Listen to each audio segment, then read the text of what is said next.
پہلا سوال تو سب کے ذہنوں میں یہ ہے کہ جس حد تک ایک 26ویں آئینی ترمیم کو ایک فتح قرار دیا حکومتی اتحاد نے کہ ہم نے مولانا صاحب جیسے زیرک سیاستدان کو بھی قائل کر لیا اور یہ ترمیم پاس کروا لی.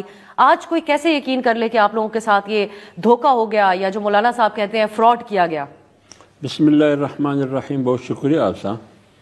دیکھیے اگر آپ مجھے تھوڑا سا وقت دیں، یہ جو دینی مدارس کی رجسٹریشن کی حوالے سے جو بل ہے، جب سے دہشت گردی کی جنگ شروع ہوئی تو مدارس کو نشانہ بنایا گیا کہ دہشت گردی یہاں سے پنپ رہی ہے، اور خود ہمارے اس وقت کی حکومتوں نے بالخصوص 9/11 کے بعد جس کی حکومت تھی، جو اسمبلیوں کو انہوں نے برخاست کیا، آئین کو پاؤں تلے روندا، انہوں نے دہشت گردی کی جنگ میں قوم کو اور ملک کو دھکیل دیا اور مدارس کو نشانہ بنایا گیا بین الاقوامی ایجنڈے کے تحت.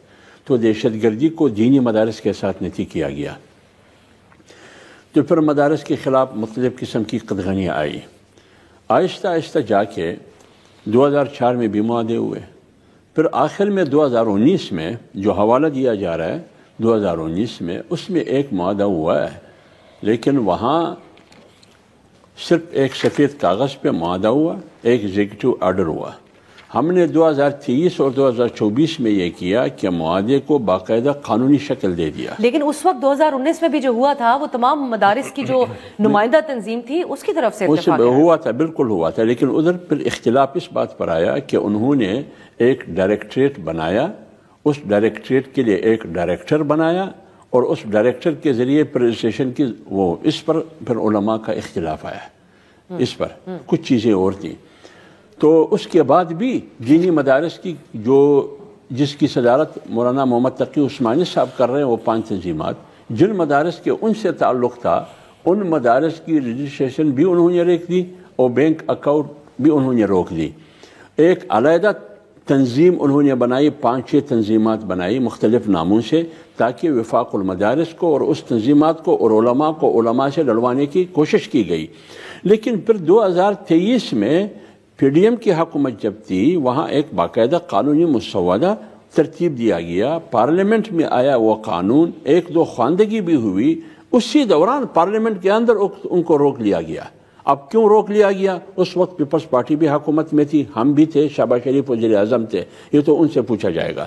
اب آئیے 2024 میں جو 26ویں آئینی ترمیم ہے، اس میں بھی جمعیت علماء اسلام نے اس 56 آئینی ترامیم کو آ کے 22 پہ کھڑا کیا، 5 اپنے ترامیم ڈال دیے. اس میں ایک مدارس کی رجسٹریشن کے حوالے سے قانون تھا، وہ قانون جو 2023 میں اس پر اتفاق ہوا تھا پی ڈی ایم کی حکومت میں اور پارلیمنٹ میں بھی آیا تھا کہ اس قانون کو بھی پاس کر لے. سب نے مان لیا، زرداری صاحب نے بھی مان لیا، شہباز شریف، نواز شریف، تمام پارٹیوں نے.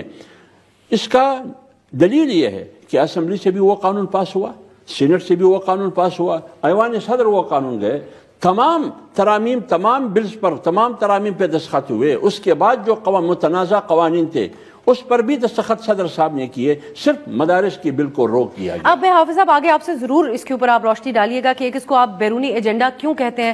اب آج بھی علماء ہی کا سہارا حکومت کی طرف سے لیا گیا، اور علامہ راغب نعیمی صاحب کہتے ہیں کہ یہ کوئی بیرونی ایجنڈے سے خطرہ نہیں ہے مدارس کے نظام کو. لیکن میں اگر آپ چاہیں اجازت دیں، میں حکومتی کیونکہ موقع پہ کہتا ہوں، چلیں آپ مکمل اس پہ آپ کامنٹ کر لیں. علماء جو آج بیرونی سازش دیکھیں نا، وہ میں بتاتا ہوں، اگر آپ 1 to 1 مجھ سے کرے پھر میں پوری قوم کو بتاؤں گا کہ بیرونی سازش کیسی ہے. میں قوم کو بھی بتاؤں گا اور حکومت کو بھی بتاؤں گا کہ ایک کیسی کٹ. تو حکومت کی کوئی مجبوری آپ کو سمجھ میں آتی ہے حافظ صاحب؟ آپ کی بجٹ کون بنا رہا ہے؟ نہیں، لیکن آپ کی بجٹ، جب آپ کی حکومت بجٹ نہیں بنا سکتی ہے. 2019 میں اتفاق رائے کیوں ہوا تھا؟ آپ کی اس کے اوپر کیا میری بات سنیں نا. اس وقت ہم فیٹف کے حوالے سے گرے لسٹ سے پاکستان کو نکالنے کے لیے اقدامات کر رہے تھے. آپ 2019 کی بات کرتے ہیں اس لیے کہ علماء کو مجھ سے لڑوانا چاہتے ہیں. میں آپ کی بات نہیں کرتا ہوں، میں حکومت کی بات کر رہا ہوں. آپ 2023 میں یہ علماء کہاں تھے؟ ہمارے لیے محترم ہے، انہوں نے اس پر کیوں اعتراض نہیں کیا؟ ابھی تو 26ویں یعنی ترمیم ہو رہی تھی، کسی بھی عالم نے اعتراض نہیں کیا. اب سوال یہ ہے کہ جو مدرسہ وزارت تعلیم میں آنا چاہتے ہیں، ہمیں کوئی اعتراض نہیں ہے، وہ جا کے وزارت تعلیم کے محتاط رہے. لیکن ہم جو وفاق المدارس ہے، ہم نے جو قانون 2023 میں مرتب کی، ابھی 26ویں یعنی ترمیم میں جو ہوا، جو ایوان سے پاس ہوا، حکومت سے میرا سوال ہے. میں علماء سے نہیں لڑنا چاہتا، نہ علماء ہمارے ساتھ لڑنے کی کوشش کرے، نہ علماء ہمارے خلاف غلط زبان استعمال کرے. ہماری لڑائی حکومت سے ہے. میں جانوں اور حکومت جانے، لیکن حکومت نے دھوکہ کیوں کیا، فراڈ کیوں کیا؟ مسلم لیگ نے کہا کہ ہم تو اسی قانون کے ساتھ ہیں. آج ان کے 2 وزراء وہاں بیٹھے تھے.